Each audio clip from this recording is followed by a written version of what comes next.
जे मुंडे साहेबावर खोटे आरोप जरांगे पाटलांनी केले आणि हे सगळे आरोप खोटे असून ते पुन्हा टार्गेट म्हणजे राजकारणाच्या याच्यावर टार्गेट करतात, बाकीचा उद्देश नाही. धनंजय मुंडे जे एरीच्या काठावर बसले त्याला दाखलायला कोणी मोकळं नसतं.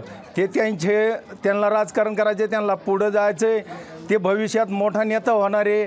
आणि तुम्ही टार्गेट केल्याने काय तो काही बारीक नेता होऊ शकत नाही, उलटी त्याला जास्त प्रोत्साहन मिळतं तुमच्या टार्गेटमुळं.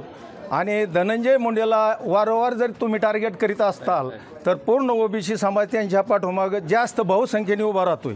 मुख्यमंत्र्यांनी सगळं मौन पाळलंय. मुख्यमंत्री याच्यावर काही बोलत नाही आणि जोपर्यंत मुख्यमंत्री बोलत नाही हे जास्त वाढतच चालणार, पण कमी होणार नाही.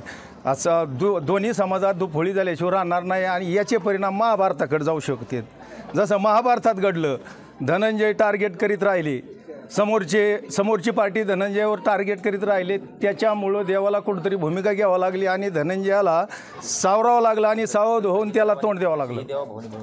देवाभाऊकडं अशी आमची मागणी आहे की ह्या गोष्टीला कुठंतरी आळा बसावा. हे जास्त म्हणजे वारंवार सगळे आमच्या समाजावर, वंजारी समाज असा, वंजारी समाज तसा, आणि वंजारी समाजात हाही एक नेता आहे त्याच्यावर टार्गेट, म्हणजे याच्या मागचा उद्देश त्यांचा असा असावा की हे संपूर्ण आमचं राज्य तुमचंच आहे ना, सगळे नेते तुमचे, सगळं राज्य तुमचंच आणि तुम्हाला आरक्षण देणारे तुमचेच, काय आमचं कोणी नाही ना. ज्या वेळेस तुम्ही आम्हाला नमस्कार करून आमच्या नेत्याला जर तुम्ही जवळ आलात तर ते उलटी तुमच्या फायद्यात राहील, पण तुमचा तोटा होणार नाही.